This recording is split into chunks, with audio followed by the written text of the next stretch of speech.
ക്യാമ്പസിന് പുറത്ത് മുഴുവൻ യൂത്ത് നിങ്ങൾ കുറേ പോകുന്നു. ഇവിടെ SFI കാത്ത് പുറത്തേക്ക് ഒരാളെയും കാണിച്ചു പുറത്തുനിന്ന് അകത്തെ കല്ലെറിഞ്ഞ് നിങ്ങൾ കണ്ടില്ലേ? സ്വാഭാവികമായി കല്ലെറിഞ്ഞ അവസരത്തിൽ സ്വാഭാവികമായി ഞങ്ങളുടെ കുട്ടികളെ തലക്കാട് പോലീസ് അടിച്ചത് അകത്ത് നിന്ന് കുട്ടികളെ ഞങ്ങളുടെ തലയ്ക്ക് ഇതിനകത്ത് കുറെ ക്രിമിനൽ പോലീസുകാരുണ്ട്. 5ഓളം വിദ്യാർത്ഥികൾക്ക് അവരെന്ത് പ്രഭാവം നിങ്ങൾ ഇവിടെ ഉണ്ടല്ലോ.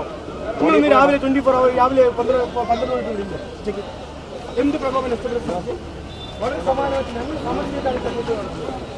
ആ തെരഞ്ഞെടുപ്പ് വളരെ സമാധാനമായി പൂർത്തീകരിക്കാൻ വേണ്ടി ഞങ്ങൾ നിൽക്കുക. ആ നിൽക്കുന്ന ഘട്ടത്തിലാണ് KSUകാരും യൂത്ത് കോൺഗ്രസ്സുകാരും പുറത്തുനിന്ന് തമ്പടിച്ച് കല്ലെറിയും. അവരുടെ ഒരു പ്രവർത്തകർ തലകുട്ടി സ്വന്തം പ്രവർത്തകർ അകത്തുനിന്ന് ഓർത്തിട്ട് വേണ്ട കല്ലെറിയും. സ്വാഭാവികമായി തെരഞ്ഞെടുപ്പിന് KSUകാർ അകത്തേക്ക് വരുമല്ലോ. പുറത്തുനിന്ന് കല്ലെറിഞ്ഞപ്പോൾ അകത്തൊരു KSU പ്രവർത്തകർ തലകുട്ടി. നിങ്ങൾ വിശ്വസം കാണുമല്ലോ. ഇതാണ് യൂത്ത് കോൺഗ്രസും KSUം കേരള സർവകലാശാല ജയിക്കാനുള്ള സജ്ജീകരണമല്ല, വിദ്യാർത്ഥികളെ അടിക്കാനുള്ള സജ്ജീകരണം. ഇതാണല്ലോ അവർക്ക് നീണ്ട കാലങ്ങളെ ചെയ്തുകൊണ്ടിരിക്കുന്നത്. കഴിഞ്ഞ തെരഞ്ഞെടുപ്പിൽ ബാലറ്റ് മുക്കിയിട്ട് ഓടിയിടല്ലേ യൂണിയൻ ജയിച്ചാരാ? യൂണിയൻ തെരഞ്ഞെടുപ്പ് ജയിച്ചാരാ? ഭൂരിഭാഗം 15-11 എക്സിക്യൂട്ടീവ് ജയിച്ചാരാ?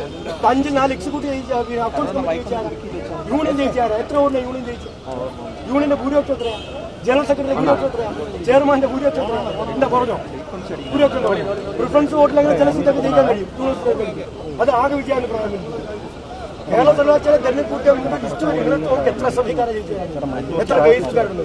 ന്യൂനപക്ഷമൊക്കെ എല്ലാ തെരഞ്ഞെടുപ്പിലും കേസ് സർവകലാശാല ജയിക്കാറുണ്ട്. മനസ്സിലായി? അങ്ങനെ ജയിച്ച് പോകാൻ വേണ്ടി ഇന്നവരാണ് സംഘർഷം ഉണ്ടാക്കിയത്. അങ്ങനെ വിജയിച്ചവരാണെങ്കിൽ സംഘർഷം ഉണ്ടാക്കും. അങ്ങനെ വിജയിച്ചവരാണെങ്കിൽ സംഘർഷം ഉണ്ടാക്കും.